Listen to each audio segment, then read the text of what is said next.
The Tao of Self-Confidence, Episode 95. Welcome to the Tao of Self-Confidence, where I share stories of outstanding women finding their inner journey to self-confidence 5 days a week. Visit our website at thetaoofselfconfidence.com to check out amazing blog articles and our killer resources. Hello friend, welcome to the Tao of Self-Confidence, where I share stories of amazing women who have discovered their inner journey to self-confidence. I'm your host today, Sheena Yap Chan, and today I have a special lady on today. She is a fitness professional, and she also has an upcoming podcast that's coming out soon, so be on the lookout for that. And she is, a phenomenal lady. She's from Seattle, and without further ado, I'm going to introduce you to Sara Dean. Sara, how are you today? Maybe you can fill in a little bit more about yourself to the listeners. Sure. Hi, Sheena. Thanks for having me. So locally in Seattle, I own a fitness studio called Sync Fitness. And then online, I have an online community called Fit Healthy Moms, where I work with moms doing fitness things there. And then I'm also preparing to launch my podcast, the Selfish Mom Podcast. It's kind of exciting to say it out loud because I haven't said it out loud many times yet. It's like my new project and it's a passion project. I'm really, really excited. So that'll be a little bit of a pivot away from an exclusive fitness focus and get into a little more information with like empowering moms and also just the crazy things that happen in a mom's life, which I've learned since having my son 3 years ago. Awesome. Well, I can't wait to check that out. I'm sure it's going to be a hit once it goes on iTunes. So thanks for sharing that. And sure. Sara, what's your cultural background? So I'm like a European mutt. I have many, many European ethnicities in me, mostly Irish. I'm a redhead, and I am like a redhead through and through, like sassy, emotional, a little nutty sometimes, but I also like to have fun. And yeah, so I'm definitely I hold my Irish heritage close to my heart. I'm from Seattle. I was raised by a single mom who was also an ex-nun. So I have that kind of unique background, which isn't part of my cultural background, but it definitely played that background of being raised by a single parent. And then also a mom who just came from a really pretty rigid background. Was an interesting experience. And very positive, I should say. I don't mean that in a creepy, negative way.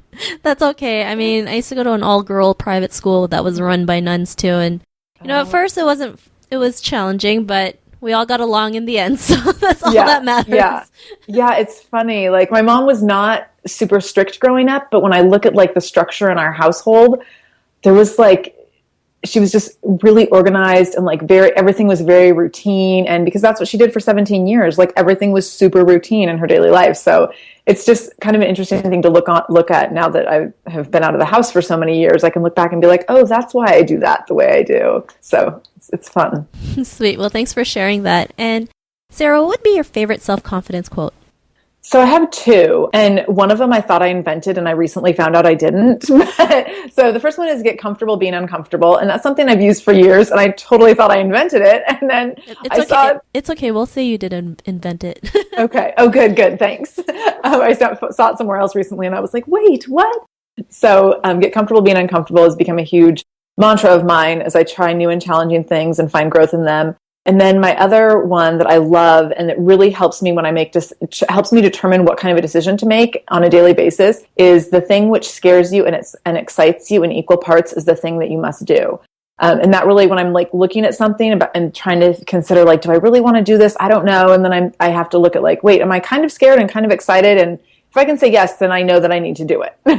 I love that. And I totally agree with you if you want to do something that's scary and exciting at the same time. For me, the podcast was really it scared me, but then I was excited and I was like, okay, well, you got to do what you fear anyways. So might as well go through it. Right. Yeah, that's exactly where I'm at with my podcast. I'm super excited and definitely there's some nerves in there. So yeah, I completely relate to that. I'm sure you'll do fine. I mean, I'm positive you'll do fine on the podcast. Thanks. Thank you. So Sara, in your own words, how would you define self-confidence? So for me, define self-confidence, and the definition of that would be being comfortable in the skin you're in, no matter how it looks or it feels in different phases of your life. And so that, for me, I have a 3-year-old, since becoming a mom, my skin looks a little different than it used to. And also owning your space and filling it up. And this is something I've really been focusing on personally in the last few years, is not trying to shrink. And that kind of goes back to the being comfortable in the skin that you're in. So being comfortable with who you are no matter where you're at, and just embracing like the good, the bad, the ugly, because we all have all three of them. So that's for sure. I mean, we gotta love ourselves, flaws and all. I mean, they make us who we are, right? Yeah. So yeah. I mean, I totally agree with you. I know there's days when we look in the mirror like, oh my God. You know, but still, right? It's who we are. We gotta love it and accept it. So thanks for sharing that. And you know, Sara, in your life before your discovery of self-confidence, what was it like? So I've had a number of transformations over the years, and especially being in the fitness industry since 2003. I grew up overweight and had a major transformation in my early 20s when I started exercising as like a secret project by myself because I was totally embarrassed about it. So that was a big transformation for me at that time. And then later I started doing a lot of distance running and triathlons, and that was another big overcoming a hurdle and feeling more confident in my body. But the one I wanted to share today that's closest to my heart right now is the transformation I've gone through since having my son.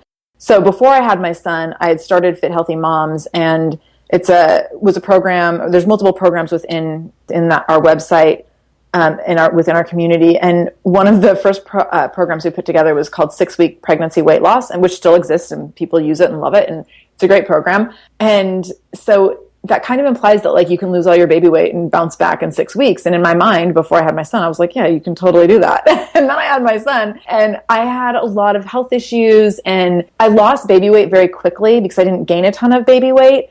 But what was interesting is that as I was nursing my son, I gained weight. So I lost a lot of weight really quickly and got almost back down to my pre-pregnancy weight. And then I started gaining weight over the course of trying to nurse my son for 6 months.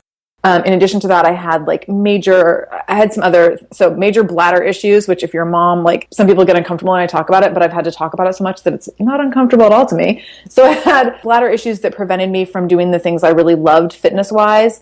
I've had some back issues creep up. I also had numerous infections from nursing. So it was like every day was one step forward, 2 steps back. And it was just gut wrenching for me. And as someone who marketed themselves as like, you can lose all your baby weight in 6 weeks and like bounce back and have, you can have flat abs no matter how many kids you have. And like, that just was not happening for me. And that was a big bruise to my ego. So I kind of had to get over myself, and it was hard, and my business was growing really fast at that time, which was such a blessing. But we had moved into this new facility, and I had to be in front of all these new members of ours in our Seattle gym. And I constantly was like, oh my gosh, like, how are they going to sign up for this? They're just going to look at me. And like, I am not at my best right now. And I remember like trying to put on like extra coats. Like in Seattle, it's acceptable to wear fleece all the time. So I would just be like more layers of fleece, like hiding under my fleece. And I finally slowly started kind of talking myself out of a lot of the detrimental comments that I was making in my head, and got some help from my doctor in terms of looking at what was going on with my adrenals and why was I struggling so much and why was I not feeling good and why was I gaining weight through nursing, and then even after nursing I continued to gain weight. So putting some of those pieces together and then finding inspiration online, shockingly enough, was actually a big turning point for me too. So yeah, that was what was going on before I had this last transformation. Thanks for sharing that. And, I've never gone through pregnancy yet, so I wouldn't even know what to say. But you mentioned that you started following some women online. That was like your aha moment. Yeah, it was. And it happened kind of gradually. It's funny. So I have this quote now that I made up. I use it as a hashtag, but where I say always be stalking. And like, I have no qualms about being a full-fledged stalker. When I see someone who's doing something that I really like or that really inspires me or motivates me, like I dig deep and try to figure out like, who is this person? What are they doing? How are they doing it? Why are they doing it? Like, what is it? How is it adding to their life and like improving their life and things like that? So I started following a couple women online. One is, I can't think of her last name right now, but Amber of Go Kaleo, which is Kaleo, and then Erin Brown, Erin, Erin Brown. They weren't collaborating, but they reposted a number of each other's things on social media.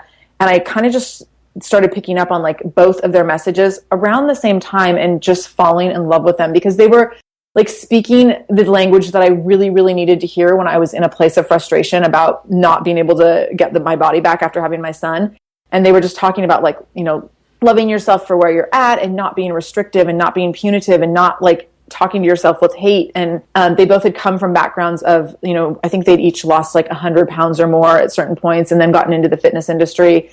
So I could relate to like that piece of their life as well. And their message was just so strong and so powerful. And it was profoundly different than the other people in my life at that time who, I had 2 male business coaches who were just like, yeah, like get a 6-pack and then take pictures of it and you can sell more products. And I was like, getting a 6-pack is just not my jam right now. So I really had to like take stock of like, who are my influences and who am I going to, who am I going to weed out and who am I going to really look up to right now for courage and confidence. And so I weeded out, I got rid of those coaches. I actually hired a local coach who's a female who's phenomenal. And then I kind of just continued with my cyber stalking of these women, and they led me to other fitness professionals who have a similar message. And so and the social media space is just, I think it does a lot to make or break one's self-esteem.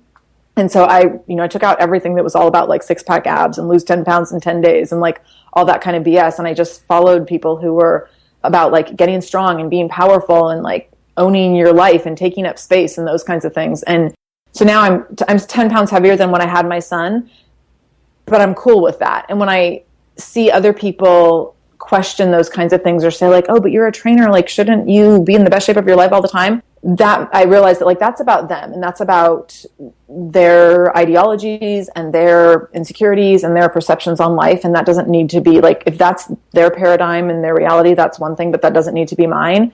And I'm just so grateful that I found people who really are changing the conversation about bodies and how to live in your body and own the space that you take up no matter how much it is. So that has been really powerful for me. And having a breakthrough like that was really great because I got to say the pressure as a fitness professional to look the part can be pretty daunting at times. And especially when you're in those vulnerable times, like after having a child and just like not feeling the love for yourself. So that was a big thing for me.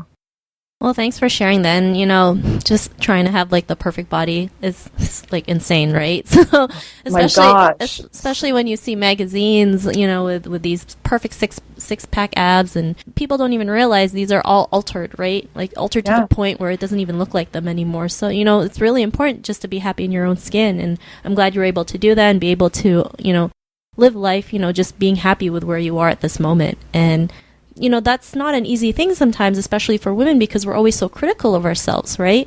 It's like we're never satisfied with anything, right? And it's very socially appropriate to be critical of yourself. Like, it's totally cool. Like, you can beat yourself up in front of your best friends and they're like, yeah. Like, it's very socially appropriate for women to bash themselves very openly all the time. And which I would love to see that change. And I think that it is changing in some circles. I'm definitely seeing the shift. So. Yeah, totally. I've seen some of it too, which is great. So I'm glad we're shifting into that that now. So Sara, to our listeners, if they're in their own journey of self-confidence, what would be that one tip you would give to them? So I go back to my always be stalking, like always be looking for people that are living life the way that you want to live your life. I knew that I didn't want to live my life being surrounded by all male fitness professionals in their 20s and 30s. There was a lot of phenomenal people in that group that I was in at the time and when I had those business coaches, but that wasn't the place that I needed to be in anymore once I had my son. That wasn't a productive and healthy place for me. That's not to say that those were bad people. They're just not like getting a 6-pack is not my jam. So when I started looking at who I wanted to be connected to, I really did start looking at people who stood for what I stood for and modeling their behaviors and like modeling their words in many ways so that I could start to kind of pivot and change my paradigm, which was really, really significant. So I'm not saying go copy someone else's life, but find a way that you can model someone else's footprint, and it will take on its own personality because you will put yourself into it. But I don't think there's anything wrong with like adopting other people's philosophies for a while as you formulate your own. And that's definitely part of what I did, like looking at what other people out there are doing that really speaks to me. And then as I can get involved in those philosophies, trying to break down like, what does this mean to me and how can I define it more clearly for myself and make it something that's just my own? And that's been really, really powerful. And I would encourage other women to do that. People think they don't like women copying other women there's this sense of competition and weird energy about it. And I don't think that's necessary. I would like to think that we could complement and support each other, by doing similar things instead of competing with each other. And I know that the people that I'm connecting to and following right now are in that same headspace. Awesome. Well, thanks for sharing those tips. And it's true. It's time for women to work together instead of like getting jealous of each other. I mean, the more we can work together, the better the world would be. So thanks for sharing that. And, Sara, if our listeners want to get to know a little bit more about you and your services, is there any links or social media profiles we can connect with? Sure. So you can find me at Sync Fitness. That's SYNC, syncfitness.com. That's my Seattle location. And then online, my online community is fithealthymoms.com. There's Facebook pages for both of those groups as well, for Sync Fitness and Fit Healthy Moms. Or you can find my personal page at Sara, no H, Sutherland, as in Kiefer Sutherland, Dean, Dean. I have a public profile, so you can stalk me there. Awesome. Well, thanks for sharing that. And to our listeners, if you want to connect with Sara, just head on over to the selfconfidence.com and search for Sara's name. Her show notes will pop up along with everything else we talked about. And I just want to thank Sara for taking the time to share her story. So, Sara, thank you so much. Thank you so much for having me, Sheena. Not a problem. To the listeners, be on the lookout for another new episode of another amazing woman's journey to self-confidence, and we'll talk to you soon. Bye for now. Thank you for connecting with us on the Tao of Self-Confidence. Visit thetaoofselfconfidence.com for links to everything we chatted about, as well as killer resources, gifts, and so much more.